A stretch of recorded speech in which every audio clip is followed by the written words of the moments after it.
لن ننتظر منكم شيئا. شخصيا ما عنديش ثقة تماما، ما عنديش ثقة تماما في الكاف ولا في مسيريه ولا في ممثليه ولا في أي شيء، لأنه ما يقومون به اتجاه الجزائر عيب عيب عيب وعار عليكم. يعني لم لجنة الكاف اللي دارت بيان اليوم وقال سنفتح تحقيق بسبب سلوك بعض اللاعبين وسلوك بعض المناصرين المنتخب الجزائري والمسيرين بعد مباراة نيجيريا.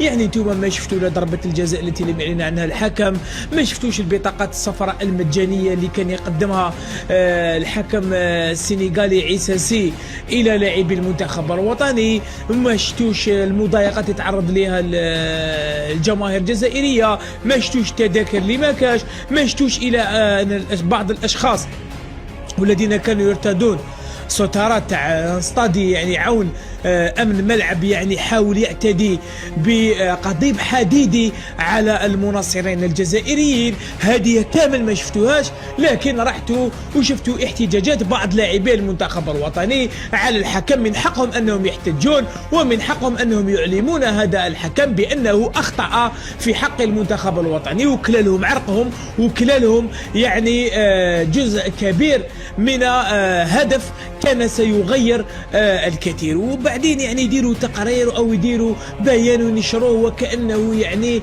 عادي، يعني تقدروا تقابلوا، يعني اعطوني الوجه لك وتقابلوا به الى كل مسيري الكاف. يعني باي وجه راكم تقابلونا يعني وراكم تزيدوا تتهموا في الجزائر وتتهموا في الجزائريين وسنفتح تحقيق. روحوا فتحوا تحقيق على هذاك الحكم، روحوا فتحوا تحقيق على غرفة الفار، روحوا فتحوا تحقيق على التذاكر اللي ما كاش، روحوا فتحوا تحقيق على هذاك الصدي اللي يحب يضرب المناصرين الجزائريين. هذاك هو التحقيق اللي لازم تفتحوه، ما تروحوش تفتحوا تحقيق على احتجاجات بعض لاعبي المنتخب الوطني. ومن حقه يحتج على الحكم، من حقه يحتج إذا شاف الحكم هذا ظالم والحكم هذا حب يطغى علينا، من حقهم انهم يحتجوا على هذا الحكم. لكن اذا كنتوا حابين نسكتوا تظلمونا ونسكتوا خلاص يمال. من غير المعقول الكاف هذه التصرفات لا يدير فيهم، من غير المعقول. على بالنا أنه الجزائر عقدة إليكم، رغم أن الجزائر هي أول داعم للكرة الإفريقية، حب من حب وكره من كره. الجزائر بشعبها وبدولتها وحكومتها وبكل مؤسساتها تبقى الداعم الأول لإفريقيا، ليس فقط رياضيا بل على كل المستويات. لكن للأسف نجد معاملة غير طبيعية ومعاملة قاسية، حتى لا أقول كلاما آخر، حتى لا أقول كلاما آخر عن عصابة الكاف. هي عصابة، هي مافيا، الكاف مافيا.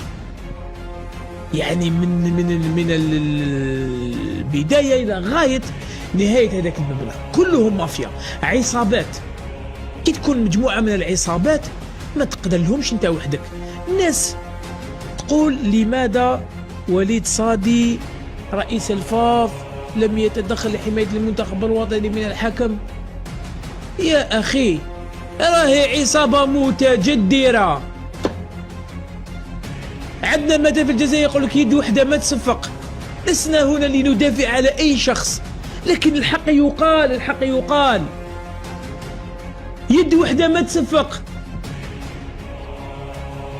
وش راح يدير صادي وحده مع جماعات من المافيا المتجدرة؟ عنده 15 و20 سنة في الكاف، دار علاقات وعلاقات وعلاقات. صادي عنده حوالي عام من عودة الجزائر إلى المكتب التنفيذي للكاف، ما يقدر يدير وحده والو، لأنه للأسف شكون اللي فرغ الجزائريين من الكاف؟ هم الجزائريين، هما اللي صفوا حساباتهم مع اخوانهم الجزائريين ونحوهم من الكاف. هذا هو مشكلتنا، هذه مشكلتنا. علينا ان نحب بعضنا البعض، علينا ان نساعد بعضنا البعض. قد نختلف في الافكار ووجهات النظر ولكننا عندما تكون الامر يتعلق بالجزائر علينا ان نتحد وعلينا ان نتفق، ليس فقط في الرياضة، في كل القطاعات. متى يعني وقتاش نفهموا هذا الشيء؟ وقتاش؟ الان انا خلصوها في الرياضة كيما راكم تشوفوا. كيما راكم تشوفوا مستحيل دوك الفاف راهي تقدمت بشكوى لدى الكاف ولدى الفيفا، بصح على بالنا مجرد شكوى سيردون علينا يعني وقت ما تنفح لهم. لكن لو كنا عدد كبير من الجزائريين في لاكاف وفي مختلف الأقسام تاع لاكاف ما تصرناش هكذا. نوجه أيضا رسالة إلى رئيس لجنة التحكيم الخاصة بمنطقة شمال إفريقيا جمال حمودي، أضرب شوية على بلادك، أضرب شوية على بلادك. أين أنت من كل هذا؟ أين أنت من كل هذا؟ عندك العهدة الثانية، راك تمشي في العهدة الثانية. أنت بيك ما حتى لا تتفق مع هذا الشخص، لكن الجزائري في اللعب ماشي لازم تتفق مع هذا الشخص وتتفق مع هذا الشخص. لما يكون بلادك في اللعب اضرب شوية على بلادك، اضرب شوية على بلادك. جمال حمودي راك حكم دولي وراك حكم في إفريقيا من بين أفضل الحكام، كنت لا ينكر إلا جاحد، من بين أفضل الحكام في الجزائر. الآن عندك منصب وراك تمشي أوراك في العهدة الثانية. لازم تضربوا شوية على الجزائر، لازم تحميوا شوية بلادكم. عندكم علاقات على بالي، احميوا شوية بلادكم، وصيوا على بلادكم، حطوا العين على بلادكم. ماشي بهذه الطريقة. مستحيل انه يجي وليد صادي وحده ما عنده سيف الحجاج حتى انه يغلبهم جميعا. مستحيل، مستحيل المستحيلات. لما يخطئ وليد صادي سوف ننتقده، ولما يصيب سوف نقول انه اصاب. لكن انت باش تروح تلوم شخص واحد وتقول له انت واش حبيت يدير واش حبيت. لذلك لابد ان نضع اليد في اليد من اجل حمايه المنتخب الوطني والانديه الجزائريه المشاركه في رابط ابطال افريقيا ومشاركه في كاس الكاف. لازم نحميو الانديه تاعنا. لازم على الفاف الان لازم لنا استراتيجيه بخصوص هذا الموضوع. لازم لنا استراتيجيه يا جماعه الخير، يا مسؤولين تاع الفاف. لازم نديروا استراتيجيه لحمايه الانديه الجزائريه، وحتى احنا نديروا اللوبي تاعنا الخاص. اذا كل واحد دار اللوبي تاعو، حتى احنا نديروا اللوبي ديالنا وندافعوا على بلادنا وندافعوا على مصالح بلادنا. احنا الجزائر، احنا اسياد القاره السمراء. لذلك لابد ان نضع اليد في اليد من اجل مصلحه الجزائر كرويا، سياسيا، دبلوماسيا، امنيا.